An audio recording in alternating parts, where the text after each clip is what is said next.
What's up guys, it's Eric from reworking and welcome back to another Ultra Prism deck profile, and today we are taking a look at Glaceon GX with Alolan Ninetales GX.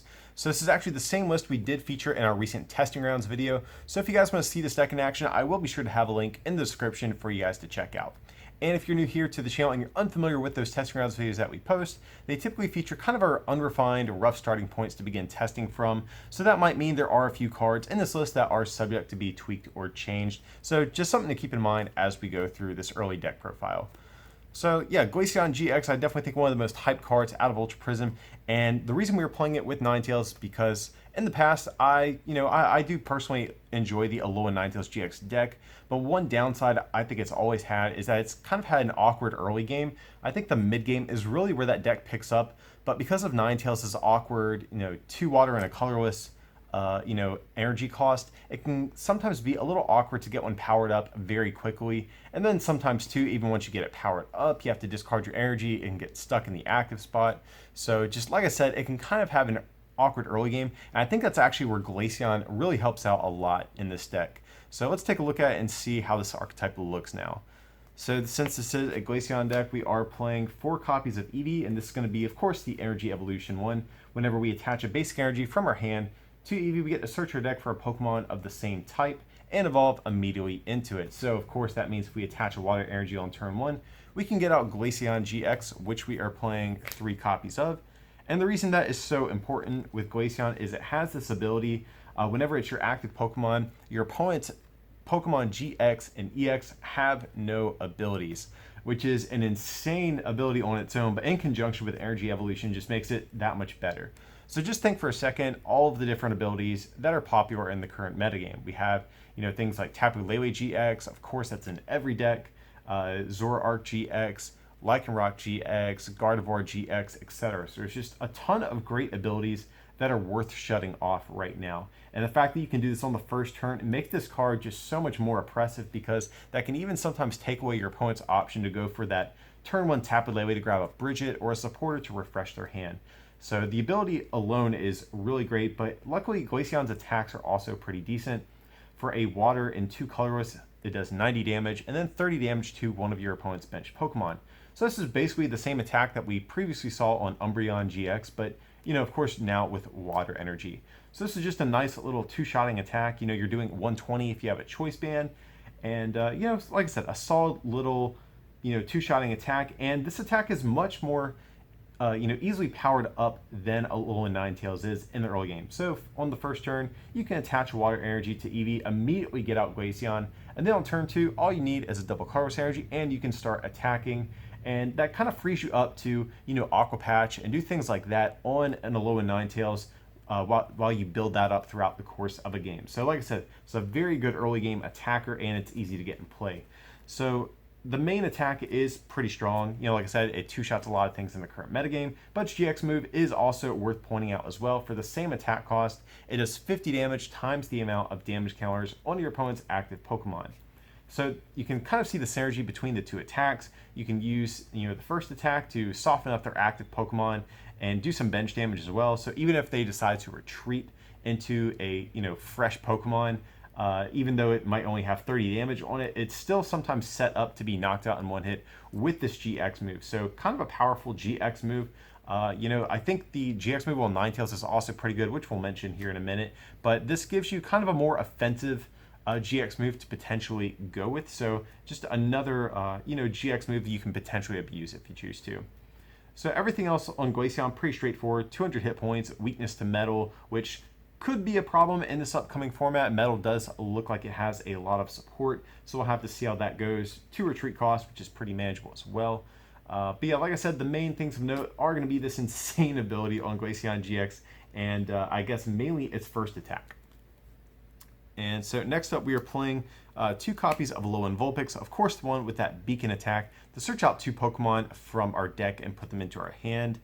And then, of course, 2 Alolan Ninetales GX. So you might be thinking, in the past, Alolan Ninetales was previously a main attacker. Most decks ran, maybe like a 4-3 line of Alolan Ninetales, something like that. But Ninetales, I think, is now kind of a backup attacker in this stage 1 water attacker deck. Like I said, Glaceon I just think is a much more efficient early game attacker, but in the late game, I think Ninetales can be very, very strong, especially because it has synergy with Glaceon's first attack. You know, you're setting up 30 damage on your opponent's bench throughout the course of a game. And while you're doing that, that actually sets up knockouts for Blizzard Edge to potentially come and clean up at some point too. So Alolan Ninetales, it's been around for a while, but let's go through the card in case you guys aren't familiar with it. All very similar to Glaceon Water type, 210 hit points, metal weakness, only 1 retreat cost, which is a little bit better. But Alolan Ninetales, the main attack we're looking at here is Blizzard Edge for 2 water and a colorless. Does 160 damage and you discard 2 energy from this Pokemon. So like I mentioned, in the early game, this can kind of be a little awkward to get powered up very quickly, but in the mid to late game, this attack really shines because with a choice band, you're doing 190, which means if you've already got 30 on one of your opponent's Pokemon from Glaceon, that's going to be able to take out, you know, one-hit knockouts on stage 1 GXs in the game, which is a very, very powerful thing to do. But it also has a couple of other attacks worth mentioning as well. Ice Blade for just a double colorless energy. This 50 to 1 of your opponent's bench Pokemon. So not only does that have synergy, oh, I'm sorry, not bench Pokemon, but any Pokemon including the bench. But so yeah, this has synergy with Blizzard Edge, but also has synergy with Glaceon GX as well, because you can set up some big GX knockouts with Glaceon's GX attack if you choose to. And then also Alolan Ninetales does have a GX move of its own. It's a bit more defensive than Glaceon's, but I think it is very good as well. So it has Ice Path GX for just a double colorless energy. Move all damage counters from this Pokemon onto your opponent's active Pokemon. So like I said, much more defensive than Glaceon's, but definitely I still think very, very powerful. It can kind of help you tank hits with Ninetales if you're going against the deck that can't knock you out in one hit. So definitely our preferred, you know, mid to late game attacker here. And we are still playing one of the other Alolan Ninetales as well, just for that Luminous Barrier ability, prevent all effects of attacks, including damage, done to Alolan Ninetales by your opponent's Pokemon GX and EX. So, you know, that's just a great ability to have. Gives you a 1 prize attacker to potentially wall with if you choose to. And it has Aurora Beam for just a water and DCE, 80 damage, or of course 110 with a choice band. So pretty easy to power up, you know, hits for an okay amount of damage and can kind of wall against a lot of different attackers that are currently in the metagame.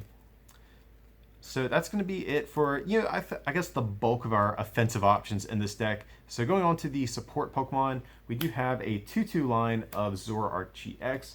Of course, for that trade ability, once during your turn before you attack, you may discard a card from your hand. If you do, draw 2 cards. So obviously we can toss away things we don't need in the late game. You know, maybe some of these extra copies of Eevee that we're running, since we're running a high count of Eevee to ensure we can start with it, sometimes in the late game you'll have some extras you can trade away to help you draw some cards. We do run Aqua Patch in the deck as well, so of course you can discard water energy and get them back into play with Aqua Patch. And Zoroark GX does have a half decent move of its own, so Riotous Beating for a DCE does 120 damage if you have a full bench, so 20 times the amount of Pokemon you have in play. So it gives you some decent type coverage. If metal does become popular, you do have something that isn't weak to metal that you can potentially attack with too. And just to round out the Pokemon line, we are playing, of course, 2 copies of Tapu Lele GX for that Wonder Tag ability. And since we do run double colorless energy, we can use Energy Drive as well. So going on to our supporter cards, we have 3 copies of the new card Cynthia. We have covered this card and talked a lot about it at this point. We kind of gushed over it in our set review, so definitely go check that out if you have not done so already. But yeah, it's a new draw supporter. Shuffle your hand into your deck and draw 6. So just a nice solid form of shuffle draw. We don't have to play something like N and refresh their hand. And also, since we do play 3 stage 1s in this deck, sometimes on the first turn or 2 of the game, we might still have a lot of things we don't want to Sycamore away. So Cynthia is a great little early game supporter. But of course, we are still playing a couple copies of these other supporters. So we're playing 2 copies of N. Kind of to punish our opponent if they get ahead, we can put them down at a low hand size. So each player shuffles their hand into their deck, draws equal to the amount of prize cards they have left. You might be thinking, well, you're running kind of a low count of N, and one reason for that too is also because, if we are using Glaceon and preventing our opponent from playing things like Tapu Lele to bail them out of a bad hand, we really don't want to refresh their hand for them if need be. We'd prefer actually to play something like a Cynthia over N because of that as well. But still definitely a very powerful disruption supporter in the late game. And then also 2 copies of Professor Sycamore, one of the most powerful draw supporters that we've had. Discard your hand, draw 7. Not too much explanation needed. Just refresh your hand and potentially throw away some water energies to get back with Aqua Patch later. But so we do still play some other supporters. We're playing 2 copies of Professor Kukui. Draw 2 cards, and your active Pokemon does 20 more damage to your opponent's active Pokemon this turn. So this is basically just to help our Ninetales hit for better numbers. So if we have a choice band on Ninetales, you're doing 190, which is actually a very good amount of damage to hit for, but it's just shy of taking a knockout on certain things in the format. So think of, your Zoroark GXs, Lycanroc GXs, all of the Stage 1 GXs that have, around 210 hit points. Kukui can really help us, ensure that we can take one-hit knockouts. Also is very good with Glaceon's GX move as well, to potentially, if they already have 30 on them, sometimes you can play a Kukui and clean up a knockout on a Stage 1 GX using Glaceon's GX move. So it just really helps with the math against certain decks. Also with Zoroark GX, it makes it to where we can actually one-shot Tapu Leles.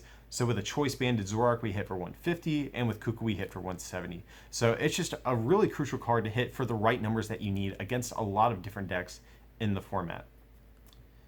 Up next, of course, 3 copies of Guzma to choose what we want to take knockouts on, and then 2 copies of Bridget just to search out Pokemon out of our deck and get them down on our bench.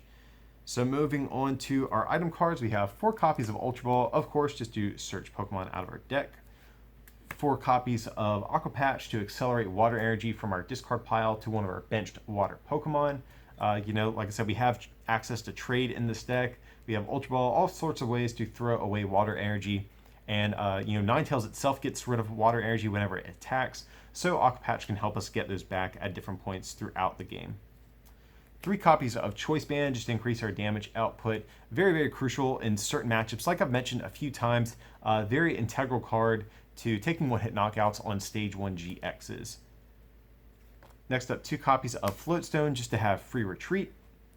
So one thing we don't run in this deck is the Tapu Koko promo that the old Alolan Ninetales variants played, and previously that was a very important card for several reasons. Not only did it spread damage, but the free retreat option that it gave you actually was very important because Aqua Patch actually only accelerates energy to benched water Pokemon. So if your opponent takes a knockout and you have to promote something, well, you can't unfortunately promote something that you need to Aqua Patch to. So if you have Floatstone, it will allow you to have something with free retreat in between turns, whenever your opponent takes knockouts, or of course whenever you play Guzma as well.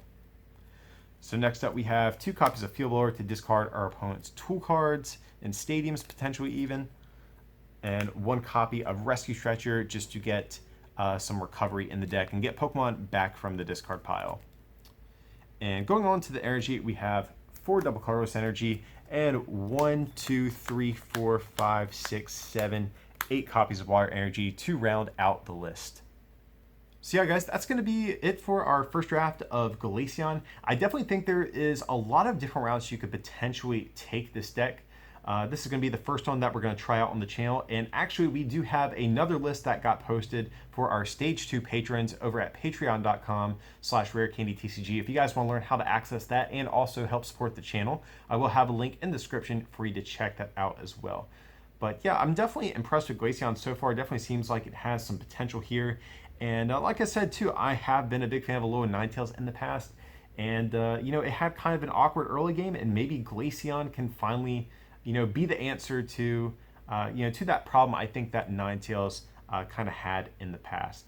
But yeah, guys, I hope you enjoyed this deck profile. Definitely stay tuned to the channel. We're going to have a ton of Ultra Prism coverage over the next couple weeks, so definitely stay tuned for all of that. But as usual, feel free to like and subscribe, and if you can support our channel by becoming a patron over at patreon.com/rarecandytcg, or by picking up something from our online store at rarecandytcg.com, it'd be greatly appreciated. But with that, I appreciate you watching, and we'll see you for the next one.